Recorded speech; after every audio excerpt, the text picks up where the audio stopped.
Dear students, Shriram defence academy के digital platform पर आपका स्वागत है। आज हम टॉपिक की चर्चा करने जा रहे हैं, उसका नाम है भारतीय संसद। इस वीडियो को लास्ट तक गौर से देखिएगा, ध्यान से देखिएगा। इससे संबंधित बहुत सारे क्वेश्चंस एग्जाम्स में आते रहते हैं और जो आपकी आर्मी की भर्ती आने वाली है फोर्थकमिंग, उसमें बहुत ही इंपॉर्टेंट है। भारतीय संसद जो आप स्क्रीन पर देख रहे हैं, ये कहाँ स्थित है? ये नई दिल्ली में स्थित है। इसको इंग्लिश कहते हैं पार्लियामेंट। इंडियन पार्लियामेंट जो है कहां पर स्थित है? बिल्डिंग नई दिल्ली में स्थित है। अब देखिए भारतीय संसद। भारतीय संसद के 3 अंग होते हैं। पहला है राष्ट्रपति, दूसरा लोकसभा, तीसरा राज्यसभा। अब ध्यान से देखिए, भारत के राष्ट्रपति भारतीय संसद के अंग होते हैं, लेकिन राष्ट्रपति न तो लोकसभा और न राज्यसभा का सदस्य होते हैं। इसका मतलब ये अंग है सिर्फ पार्लियामेंट का, लेकिन मेंबर नहीं है किसी भी दोनों हाउस का। तो राष्ट्रपति, इनको पावर है संसद का अधिवेशन बुलाने का, राष्ट्रपति को पावर है लोकसभा को भंग करने का, और राष्ट्रपति को पावर है लोकसभा में और राज्यसभा में सदस्य मनोनीत करने का, जिसकी हम आगे चर्चा करेंगे। अभी हम चर्चा करते हैं लोकसभा।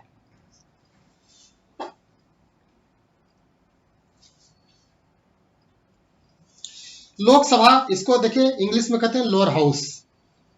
लोकसभा को इंग्लिश में लोअर हाउस कहते हैं, हिंदी में इसको निचली सदन कहते हैं। लोअर हाउस, निचली सदन। अब दूसरा टॉपिक देख लीजिए, यह है अस्थायी सदन, यह टेम्पररी हाउस है। लोकसभा एक अस्थायी सदन है। इसका मतलब हुआ इसको भंग किया जा सकता है।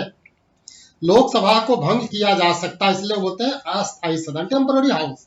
लोकसभा में अधिकतम सदस्यों की संख्या 552 होती है। एक बात ध्यान से सुनना है, लोकसभा में कभी भी किसी भी समय 553 सदस्य कभी नहीं हो सकता है।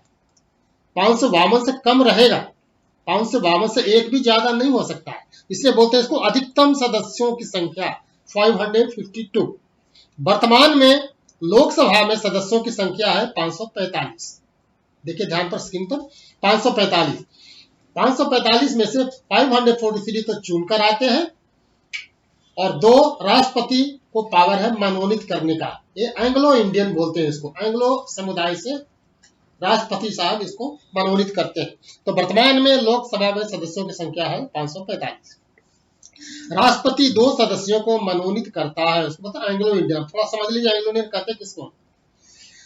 एंग्लो इंडियन भारतीय मूल के विदेशी, दैट मीन्स मम्मी और पापा, मदर और फादर में एक इंडियन है, एक विदेशी है, उसके जो बच्चे होंगे उसको एंग्लो इंडियन कहते हैं। फॉर एग्जाम्पल, अगर कोई भारतीय लड़की किसी अंग्रेज से शादी करती है तो उसके जो बच्चे होंगे वो एंग्लो इंडियन होंगे। मम्मी भारत की है और जो हस्बैंड है वो इंग्लैंड का है, तो हो गया एंग्लो इंडियन। इसी तरह से फादर यहाँ का भारत का है और विदेश में जाके शादी किया तो वो भी एंग्लो इंडियन कहलाएगा, उसको बोलते हैं एंग्लो इंडियन। अब देखिए, राष्ट्रपति लोकसभा को भंग कर सकता है, ये पावर राष्ट्रपति को है। इसके विपरीत जब हम राज्यसभा पढ़ेंगे तो आपको समझाएंगे, राज्यसभा को कोई भी भंग कर सकता है, राष्ट्रपति को भी पावर नहीं है, लेकिन लोकसभा को राष्ट्रपति भंग कर सकता है।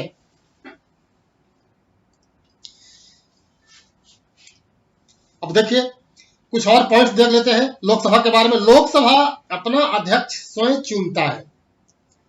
जब हम राज्यसभा पढ़ाएंगे आपको तो समझाएंगे, राज्यसभा का जब चुनाव होता है अध्यक्ष का, तो उसमें लोकसभा और राज्यसभा दोनों मिलकर चुनता है। जबकि लोकसभा का अध्यक्ष का चुनाव जब होता है तो सिर्फ लोकसभा अपने करता है, ओनली लोअर हाउस करता है।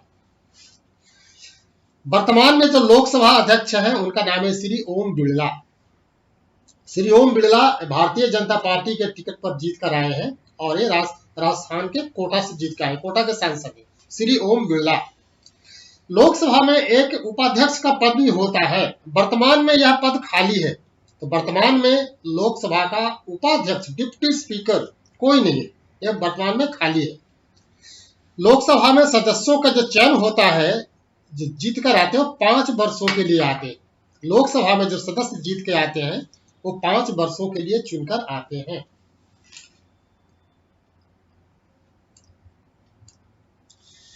आगे देखिए भारतीय संसद के बारे में।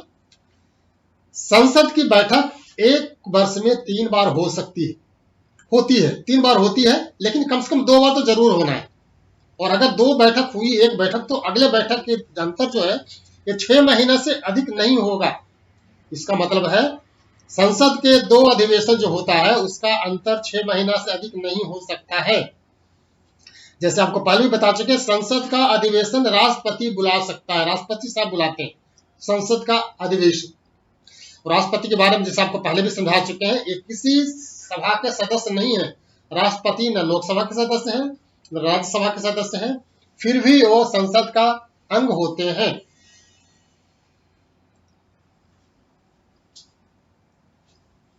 अब देखिए कुछ क्वेश्चन देख लेते हैं जो पूर्व के एग्जाम्स में आ चुके हैं, आपका बहुत इंपॉर्टेंट क्वेश्चन है।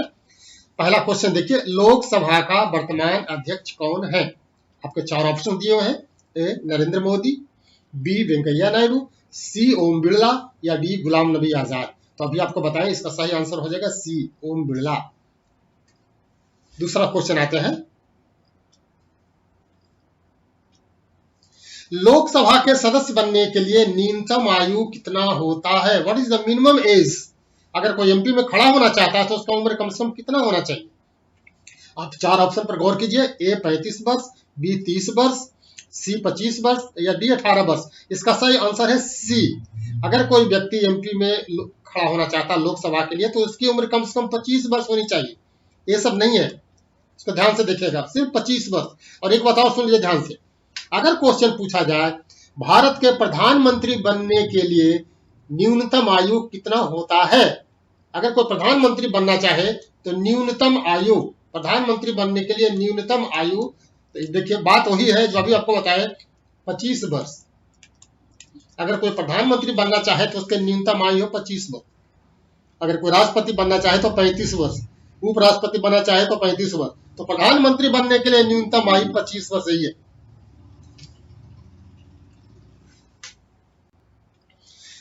तीसरा क्वेश्चन देख लीजिए, लोकसभा में सबसे अधिक सदस्य किस राज्य से चुनकर आते हैं? एक बात का ध्यान रखिए, जो राज्य जितना अधिक बड़ा होगा, जहां पॉपुलेशन आबादी ज्यादा होगी, वहां से ज्यादा एमपी चुनकर आएंगे, सीधी सी बात है। तो भारत का सबसे बड़ा राज्य जनसंख्या पॉपुलेशन में है उत्तर प्रदेश। तो सबसे अधिक लोकसभा में जो सदस्य आते हैं वो उत्तर प्रदेश से चुनकर आते हैं। इसको समझने की जरूरत है, जो राज्य जितना बड़ा होगा उसका उतना एमपी अधिक आएंगे संसद में चुन के। तो जो 4 ऑप्शन दिया, उत्तर प्रदेश, मध्य प्रदेश, आंध्र प्रदेश, राजस्थान। उत्तर प्रदेश भारत का सबसे बड़ा राज्य है, ये है पॉपुलेशन में, आबादी में। और देखिए राजस्थान है, ये सबसे बड़ा राज्य है क्षेत्रफल में, एरिया में। तो अगर क्षेत्रफल में बोला जाए भारत का सबसे बड़ा राज्य तो हो जाएगा राजस्थान। लेकिन इस क्वेश्चन का आंसर जो होगा, सबसे अधिक कहां से आते हैं, इसका हो जाएगा उत्तर प्रदेश।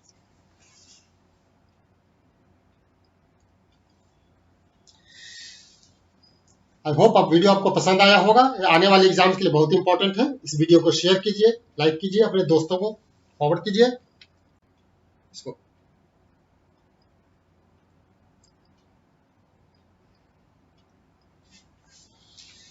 अधिक से अधिक दोस्तों को शेयर कीजिए, और आने वाले एग्जाम के लिए बहुत इंपॉर्टेंट है।